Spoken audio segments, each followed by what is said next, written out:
Happy new year सबको। और कल के लिए सबको शुभकामनाएं। कल आप लोग का काउंसलिंग स्पेशल सर्वे अमीन का होने वाला है, तो आपको क्या क्या डॉक्यूमेंट ले जाना है इसके रिगार्डिंग मैं आप लोग को आज बताने वाला हूं। कल से आप लोग का है काउंसलिंग, तो इसमें आपको डॉक्यूमेंट क्या ले जाना है और क्या प्रति क्या क्या चीज ले जाना है, वहां क्या क्या चीज परेशानियां होती है, सारी चीज डिस्कशन करूंगा मैं आज। तो देखेंगे सबसे पहले आपको जो डॉक्यूमेंट का अरेंजमेंट करना है, वो आपको डॉक्यूमेंट का अरेंजमेंट कुछ इस फॉर्मेट में करना है। For the use of counselling आपको डॉक्यूमेंट का अरेंजमेंट कुछ इस फॉर्म में, एकदम इस फॉर्म में करना है। सर्वप्रथम आपको पहले जो डॉक्यूमेंट का अरेंजमेंट करिएगा, उसके पहले आपको बता दें कि आपको जो फॉर्म फिल करने के समय जो एप्लीकेशन फॉर्म है उसको आप 2 प्रति डाउनलोड करके ले जाइएगा। 2 प्रति ले जाइएगा, 2 प्रति उसका ले जाइएगा। उसके बाद चेकलिस्ट के अरेंजमेंट में जैसे आपको पहला जो है original admit card DLRS CVT 2023, तो ओरिजिनल आपको एडमिट कार्ड ले जाना है और उसका एक फोटो स्टेट ले जाना है। ओरिजिनल एडमिट कार्ड और उसका एक फोटो स्टेट। बहुत सा बच्चे का कमेंट आ रहा था कि सर मेरा ओरिजिनल एडमिट कार्ड खो गया, क्या करें। तो आपका अगर खो गया तो घबराने की कोई बात नहीं है। आपके पास अगर पुराना डाउनलोडेड एडमिट कार्ड है उससे भी डाउनलोड करके ले जा सकते हैं, यानी डाउनलोडेड एडमिट कार्ड को आप फोटो स्टेट निकलवा लीजिए और उसको भी ले जा सकते हैं, कोई परेशानी की बात नहीं है तो ले जाइए, ठीक है। उसके बाद आपको दूसरे अरेंजमेंट में आपको क्या करना है, दूसरे अरेंजमेंट में आपका क्या है कि आपको original admit card, original marksheet, original certificate matriculation का, आपको ओरिजिनल 10th का सारा कुछ ले जाना है। क्या क्या चीज है, original admit card, original marksheet, original certificate, इस तो ओरिजिनल ले जाना है। और एक प्रति आपको इसका फोटो स्टेट भी सेल्फ स्टेटेज लिख करके आपको ले जाना है, ठीक है। ओरिजिनल एडमिट कार्ड, मार्कशीट और सर्टिफिकेट तीनों एज प्रूफ के लिए है, ठीक है। तो सबसे पहला जो टेबल पे आपको होगा, पहला वेरिफिकेशन जो आपका होता है वो आपका बायोमेट्रिक का वेरिफिकेशन होता है पहला टेबल पे, और दूसरा टेबल पे आपका एज का जो है 10th वाला देखेगा एज प्रूफ के लिए, ठीक है। फिर तीसरा चीज आपको ले जाना है original admit card, marksheet, original certificate. आपको 12th किए हैं तो 12th वाला ले जाइएगा, अदरवाइज आप डिप्लोमा किए हैं, अगर आप 10th करके डिप्लोमा किए हैं तो इसको ले जाने की कोई जरूरत नहीं है, क्योंकि आपके पास तो डिग्री ही नहीं है 12th का, तो इसको ले जाने की, जिसके पास डिग्री है वो ले जा सकते हैं, ठीक है। अगला फिर क्या है, चौथा नंबर आपका क्या है, passing certificate, marksheet and diploma equivalent post. आपको डिप्लोमा का 6 ओरिजिनल मार्कशीट ले जाना है, 6 ओरिजिनल मार्कशीट ले जाना है, और उसका सर्टिफिकेट भी आपको ले जाना है, ठीक है। और उसकी एक प्रति फोटो स्टेट सेल्फ स्टेटस करके, यानी स्वयं प्रमाणित करके आपको एक फोटो स्टेट भी एक प्रति में ले जाना है, ठीक है। फिर आगे देखते हैं, ये क्लर्क के लिए है, ये आपके लिए नहीं है। डिग्री का चाहिए तो डिग्री तो आपके पास है नहीं, ये क्लर्क के लिए है, स्पेशल सर्वे क्लर्क के लिए था। 6 नंबर ध्यान रखिएगा, ये भी आपके लिए नहीं है, एक्सपीरियंस ये कानूनगो के लिए था और एएसओ के लिए था। चलिए अगला 7th नंबर जो है original attested copy, no objection, ये भी आपके लिए नहीं है, ठीक है। फिर करेंट, हाँ चलिए, करेंट कास्ट सर्टिफिकेट है, क्रीमी लेयर सर्टिफिकेट है, ठीक है। ये डीएम एडीएम ये सबसे होना चाहिए, रेवेन्यू ऑफिसर। तो आपको अगर आपके पास पुराना है तो ले जाइए, फिर आपको समय देगा कि आप 1 सप्ताह में 4 दिन में आप बनवा करके ले आइए। तो आपको एक करेंट खोजता है, ये फाइनेंशियल ईयर का खोजता है, ये आपका फाइनेंशियल ईयर यानी 1 अप्रैल से फाइनेंशियल ईयर के बाद का आपको ले जाना है कास्ट सर्टिफिकेट। आप जिस कास्ट में बिलोंग करते हैं, बीसी में, ईबीसी में, तो उसका क्रीमी लेयर बना करके ले जाना है। बीसी ईबीसी वाले के लिए क्रीमी लेयर सर्टिफिकेट बनता है, ठीक है। चलिए अगला आपको है, अगर आप ईडब्ल्यूएस से हैं तो करेंट ईडब्ल्यूएस का सर्टिफिकेट ले जाना है आपको, ठीक है। अगला है 10th नंबर कैंडिडेट एक चीज आपके लिए नहीं है, ये विकलांग कोटा के लिए है। ओरिजिनल रेसिडेंशियल सर्टिफिकेट, ये आपको रेसिडेंशियल सर्टिफिकेट ओरिजिनल, ये पुराना भी रहेगा तो कोई बात नहीं है, रेसिडेंशियल सर्टिफिकेट पुराना भी चलेगा, ठीक है, क्योंकि रेसिडेंस नहीं बदलता है, ठीक है, पुराना भी है तो चलेगा। अगला क्या है, आपको 4 प्रति पासपोर्ट साइज फोटो ले जाना है आपको, जो आप फॉर्म फिल करते समय फोटो डाले थे वही फोटो आपको 4 प्रति ले जाना है, 4 प्रति ले जाना है जो फॉर्म फिल कर देता है। अगर आपके पास खो गया है तो कोई बात नहीं, एप्लीकेशन फॉर्म डाउनलोड करिए या एप्लीकेशन फॉर्म डाउनलोड होगा वहां से क्रॉप करके आप 4 प्रति फोटो निकलवा सकते हैं, ठीक है। अगला है एनी अदर सर्टिफिकेट एवं, अब जो भी आपका इसमें एवं सर्टिफिकेट में आपको क्या ले जाना है, कुछ भी नहीं, एप्लीकेशन फॉर्म ले जाना है और बाकी जो अपलोड करते समय आप अपलोड किए थे वही सब चीज, बाकी कुछ नहीं। ये सब चीज, ये नहीं कि आपको कैरेक्टर सर्टिफिकेट बनाना है, मेडिकल बनाना है, ये सब बनवाने की कोई जरूरत नहीं है, ठीक है। जितना ये कह रहा है बस इसमें एक चीज ऐड कर लीजिए, एप्लीकेशन फॉर्म ले आइएगा और उसके बाद फिर देखिए आपको चेक लिस्ट मिलता है, चेक लिस्ट में आपको कैसे कैसे फिल करना है मैं सब कुछ आपको बताऊंगा, सब कुछ आपको बताऊंगा। इतना चीज आपको ले जाना है, ठीक है, इतना चीज आपको ले जाना है, कौन सा टेबल पे क्या होगा मैं आपको बताऊंगा। फिर आपको एक चेकलिस्ट 2 प्रति ले जाना है, चेकलिस्ट 2 प्रति, हालांकि 1 प्रति वहां देखता है, एक तो आपको 2 प्रति ले जाना है, आपको चेकलिस्ट 2 प्रति भर के ले जाना है। देखेंगे तो चेक स्लिप है, चेक स्लिप है तो यहाँ पे जिस पोस्ट के लिए कल से आप लोग जाइएगा, कल से जो आप लोग काउंसलिंग के लिए जाइएगा, किस पोस्ट के लिए जाइएगा, स्पेशल सर्वे अमीन के लिए जाइएगा, स्पेशल सर्वे अमीन के लिए जाइएगा, ठीक है। तो यहाँ पे आपको भरना क्या है, तो यहाँ name of the post applied for, तो किस पोस्ट के लिए, तो स्पेशल सर्वे अमीन, स्पेशल सर्वे अमीन, तो ये आप यहां भर दीजिएगा स्पेशल सर्वे अमीन। आपका जो नाम है यहाँ XYZ जो नाम है वो अपना नाम भर दीजिएगा।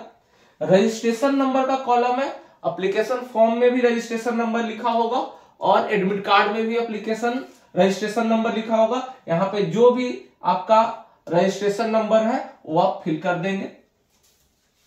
आप जो पास किए हैं, जिस कैटेगरी से पास किए हैं उसका रैंक क्या है, जनरल रैंक क्या है, कैटेगरी रैंक क्या है, तो यहां पे रिजर्व कैटेगरी, तो आप कौन सा कैटेगरी से हैं, BC से हैं, EBC से हैं, तो जो कैटेगरी से आप हैं उस रिजर्वेशन कैटेगरी का नाम लिखिएगा। BC है तो BC लिखेंगे, EBC है तो EBC लिखेंगे, SC है तो SC लिखेंगे, ST है तो ST लिखेंगे, EWS है तो EWS वाले, जो इसमें आप आते हैं वो चीज आप यहाँ पे फिल कर सकते हैं, ठीक है, वो चीज आप यहाँ फिल करिएगा, ठीक है।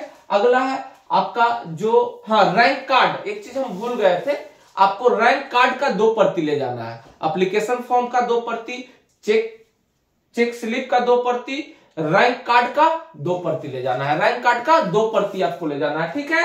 रैंक कार्ड भी इसमें जोड़ लीजिएगा। अब आप यहाँ पे फिल करना है, रैंक कार्ड में आप अनरिजर्व कैटेगरी से क्या आपका रैंक आया है, कैटेगरी में कितना रैंक आया है, आप यहां भर लेंगे अपने रैंक कार्ड से, ठीक है। फादर्स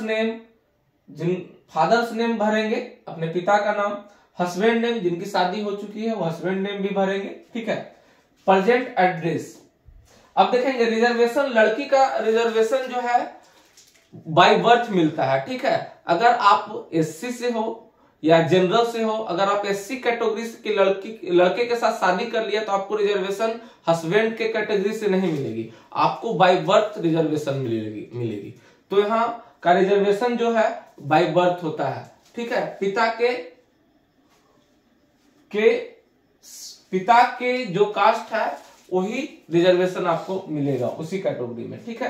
परमानेंट एड्रेस यहाँ पे आप फिल कर लेंगे, ठीक है। यहाँ पे phone number blank, email ID आप जरूर फिल करेंगे, ईमेल आईडी यहाँ फिल कर लेंगे, जो भी आपका ईमेल आईडी है यहाँ ईमेल आईडी xyz@gmail.com जो भी है फिल करेंगे। मोबाइल नंबर सही डालिएगा, आधार नंबर, ठीक है। उसके बाद आगे देखेंगे क्या है, आगे क्या है, यहाँ आपको सिग्नेचर कर लेना है, डेट डाल देना है और कुछ नहीं करना है। उसके बाद आपको अगले फॉर्म में आ जाना है। ये सबको आपको फिल नहीं करना है, ये ऑफिशियल है। ये सब चीज आप लोग नहीं फिल करिएगा, ये जांच करेंगे। देखिए पहला एज प्रूफ के लिए पहला टेबल पे आपको जो बायोमेट्रिक के बाद पहला वेरिफिकेशन आपका ही होगा एज का, ठीक है। तो वो लोग वहां पे भरेंगे, ठीक है। जो आपके ऑफिसर वेरीफाइंग ऑफिसर होंगे उन लोग के लिए है ये वेरीफाइंग ऑफिसर, यहाँ पे लिखेंगे वेरीफाई, ठीक है। तो उनके लिए है। फिर एजुकेशन क्वालिफिकेशन आपका चेक होगा दूसरा टेबल पे। तीसरा टेबल पे आपको रेसिडेंशियल चेक होगा। जैसे जैसे कॉलम बना हुआ उसी उसी टेबल से आपको, जैसे आप पॉलिटेक्निक का जो आप काउंसलिंग कराए होंगे ऑफलाइन, तो जिस तरह से काउंसलिंग आप लोग का हो रहा था उसी तरह से एज यूजुअल उसी तरह से आपका यहाँ भी काउंसलिंग होगा, ठीक है। फिर आपका यहाँ मोल मार्क तिल मार्क जो भी है, यहाँ आइडेंटिफिकेशन चेक होगा, ठीक है। आइडेंटिटी चेक होगा, क्या है वो यहाँ लिखाएगा, हिंदी इंग्लिश सिग्नेचर आपका यहाँ लगेगा, सामने में करना है, ठीक है। पांचवा है कौन सा रिजर्वेशन से आप बिलोंग करते हैं, तो रिजर्वेशन वहां वो वेरीफाइंग ऑफिसर करेंगे आपके, ठीक है। आपको तो ये एक्सपीरियंस की जरूरत नहीं है, इसकी जरूरत नहीं है, ये सब आपका चेक नहीं होगा। और यहाँ पे आपका उन लोग भरेंगे, ठीक है। फिर उन लोग अपना वेरीफाइंग ऑफिसर का वहां साइन होगा। ये सब आप लोग के लिए नहीं था वो। फिर देखेंगे बायोमेट्रिक आपको भर के ले जाना है। बायोमेट्रिक रिपोर्ट जो है आपको भर के ले जाना है। यहाँ पे आपको रजिस्ट्रेशन नंबर आपको फिल कर लेना है, रजिस्ट्रेशन नंबर फिल कर लेना है। यहाँ पे रजिस्ट्रेशन नंबर फिल कर लीजिएगा, ठीक है। डेट आप कल का जिनका जिस डेट में है उस डेट का यहाँ डेट भर लेंगे, ठीक है। कैंडिडेट नेम भर लेंगे, किससे कौन से कैटेगरी से बिलोंग करते हैं, BC EBC SC ST EWS जिस कैटेगरी से बिलोंग करते हैं, अनरिजर्व जिस कैटेगरी से बिलोंग करते हैं वो अपना फिल कर लेंगे। आपका रैंक जनरल में क्या था, कैटेगरी रैंक क्या था, यहाँ फिल कर लेंगे। आधार नंबर आप फिल करेंगे। फिर आपका क्या है मोबाइल नंबर फिल करेंगे। देन आप कौन सा पोस्ट के लिए अप्लाई किए हैं, ठीक है। तो आप स्पेशल सर्वे अमीन पोस्ट के लिए हैं, ठीक है। अंडर DLRS में आप अप्लाई कर रहे हैं, ठीक है। यहाँ डेट डाल दीजिएगा। देन उनके सामने या थंब आपको लगेगा, यहाँ थंब आपको लगाना नहीं है, उनके सामने में थंब लगेगा आपका, ठीक है। यहाँ थंब आपको लगाना नहीं है, सिग्नेचर कर सकते हैं, बाकी कुछ नहीं आपको करना है, ठीक है। इतना आप फिल करके जाएंगे, एकदम रिलैक्स से जाइएगा।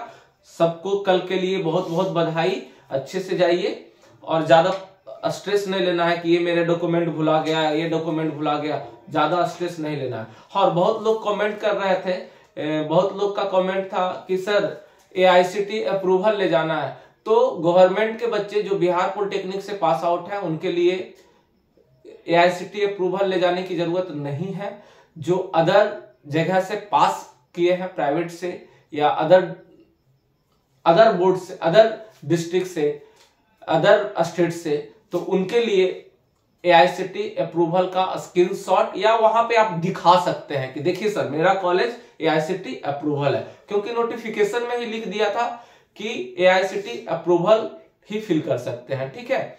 तो आपको AICTE वहां पे दिखा सकते हैं या फिर उसका स्क्रीनशॉट लेकर के प्रिंट निकाल के लेते चल जाइएगा। स्क्रीनशॉट निकाल के आप प्रिंट निकाल लीजिएगा, आप अपने कॉलेज और लिंक जो है ना, जिस लिंक से आप अप्रूवल चेक कर रहा है वो सब चीज सारे चीज दिखना चाहिए उसमें, ठीक है। तो ये सब सारे डॉक्यूमेंट आपको ले जाना है। और ज्यादा पहला टेबल पे आपको पहला आपको होगा, फर्स्ट में आपको बुलाया जाएगा कि इतना से इतना रैंक के लिए आइए और वहां अपना अटेंडेंस बनाइए, ठीक है। तो 25-30 करके वो बुलाएंगे, अपना अपना अटेंडेंस बनाना है, फिर आपको बैठ जाना है। फिर आपको बुलाते जाएंगे, इतना से इतना लोग आइए, अंदर आइए, ठीक है, वेरिफिकेशन के लिए। तो वेरिफिकेशन के लिए आप अंदर जाओगे तो सबसे पहला आपको चेक स्लिप आपको लेगा। नीचे जो बंदा होगा वो आपको चेक स्लिप लेगा। उसके बाद बायोमेट्रिक जांच होगा, आप लोग को एप्लीकेशन फॉर्म के साथ आपको फोटो खिंचाया जाएगा, ठीक है। उसके बाद आप जाइएगा वेरीफाइंग ऑफिसर के पास,